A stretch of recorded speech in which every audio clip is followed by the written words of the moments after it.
বন্ধুরা, আমি রেখা আবারও নতুন গল্প নিয়ে হাজির হলাম। নতুন নতুন গল্প শোনার জন্য আমার উমা দিদি চ্যানেলটি সাবস্ক্রাইব করে বেল আইকনে ক্লিক করে আমার সাথেই থাকো। আজকে আমি আর আমার দাদার গল্পের দ্বিতীয় পর্ব শোনাবো। যাই হোক, মূল গল্পে আসি। গতকাল রাতের পর থেকে দাদা অনেক চুপচাপ, আমার সাথে কথা বলে না, রুম থেকেও বের হয় না। মনে মনে কি যেন ভাবে। আমি দাদার এই অবস্থা দেখে মনে মনে খুশি, আবার মাঝে মাঝে খারাপও লাগছে। সকালবেলা একটু পড়াশোনা করে সময় পার করলাম। আজ গোসলের সময় কোনো ছায়া দেখতে পেলাম না। দুপুরে আমরা সবাই একসাথে খেতে বসে দেখলাম দাদা মাথা নিচু করে চুপচাপ খাচ্ছে। তাড়াতাড়ি খাওয়া শেষ করে দাদা উঠে তার রুমে চলে যাচ্ছিল। আমি বাবা মার সামনে দাদাকে বললাম, দাদা একটু পরে আমি তোমার রুমে আসছি, কিছু পড়া বুঝিয়ে নিব তোমার কাছ থেকে। দাদা কিছু না বলে তার রুমে চলে গেল। সবার খাওয়া শেষ হলে আমি আর মা টেবিলের সব কিছু গুছিয়ে রাখলাম। সব কাজ শেষ করে মা বাবার সাথে নিজের রুমে চলে গেল, আর আমি সোজা দাদার রুমে গেলাম। দাদার রুমে ঢুকে দেখলাম দাদা জানালার কাছে দাঁড়িয়ে আছে। আমি রুমে ঢুকে দরজা বন্ধ করে দিয়ে দাদার কাছে এগিয়ে গেলাম। দেখলাম দাদার চোখ দিয়ে পানি গড়িয়ে পড়ছে। দাদা আমার চোখের দিকে তাকিয়ে বলল, সরি। আমি এগিয়ে গিয়ে আমার বুকটা দাদার বুকের সাথে লাগিয়ে দিয়ে দাদাকে জড়িয়ে ধরলাম। দাদার কানের কাছে আমার মুখটা নিয়ে গিয়ে বললাম, আই লাভ ইউ দাদা। দাদা বলল, আমিও তোকে খুব ভালোবাসি রেখা, কিন্তু আমরা ভাই বোন, এই কথাটা আমাদের ভুলে গেলে চলবে না।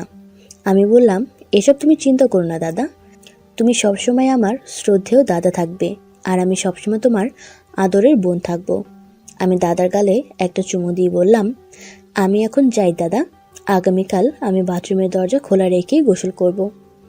দাদা তার দু হাত দিয়ে আমার মুখটা ধরে আমার কপালে একটা চুমু দিয়ে বলল, তোকে আমার বোন হিসেবে পেয়ে আমি চিরকৃতজ্ঞ।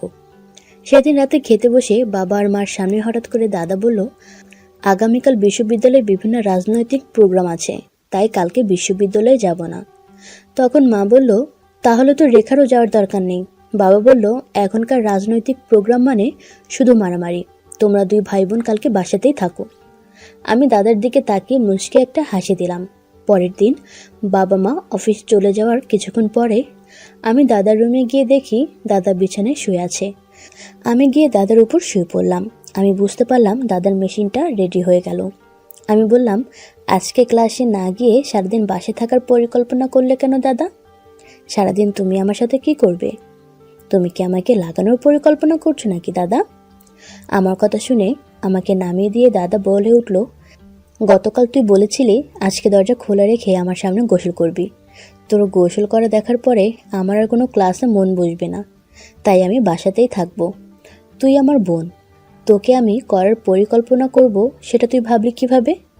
আমি দাদাকে ধরে ঠোঁটে বসিয়ে দিলাম। আমি দাদাকে ধরে ঠোঁট বসিয়ে দিয়ে চুমা খেতে লাগলাম। প্রথমে দাদা চুপ করে থাকলো, কিন্তু কতক্ষণ আর নিজেকে সামলে রাখে।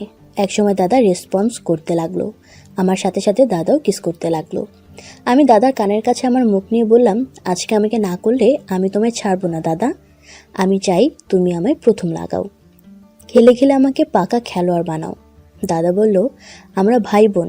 আমি বললাম, দাদা হিসাবে তুমি আমাকে আদর করো দাদা। কোনো অপরিচিত মানুষের কাছে খাওয়ার থেকে নিজের দাদার কাছে খাওয়া অনেক ভালো। দাদা বলল, তুই কি সত্যি সত্যিই খেলতে চাস? পরে পস্তাবি না তো? আমি বললাম, না দাদা, একটু পস্তাবো না।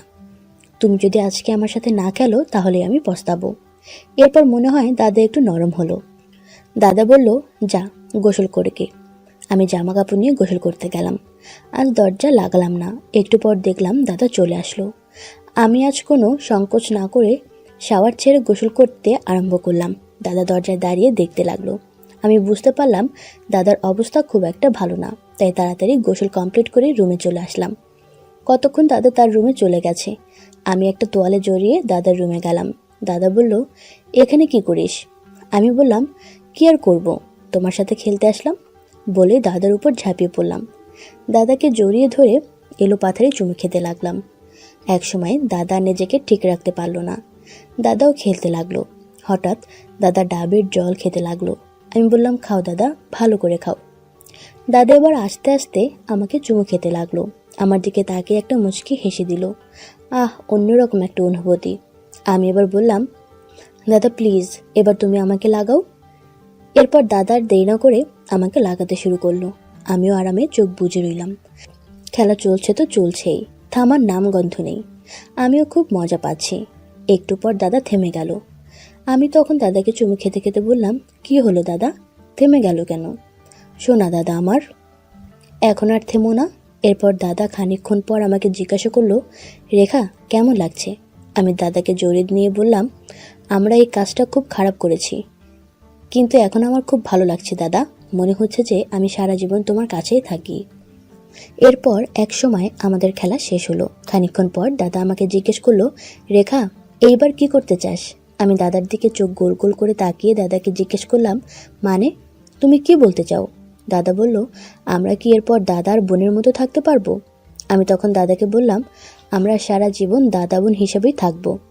আজকের পর থেকে আমাদের সম্পর্ক আরও গভীর হলো। আমরা দুই ভাই বোন আমাদের সকল সমস্যা ফ্রিভাবে মন খুলে সমাধান করতে পারবো। দাদা আমাকে কাছে নিয়ে আমার কপালে চুমু দিয়ে আমাকে জড়িয়ে ধরে শুয়ে থাকলো। আমিও ওকে জড়িয়ে ধরে শুয়ে থাকলাম। কিন্তু যখন আমি উঠতে গেলাম তখন বুঝলাম ব্যথায় আমি নড়তে পারছি না। দাদা আমাকে ধরে ধরে নিয়ে গেল। এরপর ফ্রেশ হয়ে ঘুমালাম। রাতে আমার এই অবস্থা দেখে মা বলল, কী রে, কী হয়েছে তোর? আমি কিছু বলার আগেই দাদা বলল, আজও গোসল করার সময় পড়ে গিয়েছিল, তাই ব্যথা পেয়েছে। মা বলল, তাহলে কাল আর ভার্সিটি গিয়ে কাজ নেই, বাসা থেকে রেস্ট নিস। মার কথায় আমি আর দাদা খুশি হলাম। এবারের মতো রক্ষা পেলাম। পরের দিন বাবা মা অফিসে যাওয়ার পর আমরা সারাদিন প্রাণ খুলে খেলাধুলা করলাম। এরপর থেকে প্রতিদিনই আমরা খেলতাম। এভাবে আমাদের সুখে শান্তিতে দিন কাটতে লাগলো। বন্ধুরা, কেমন লাগলো আজকের গল্প?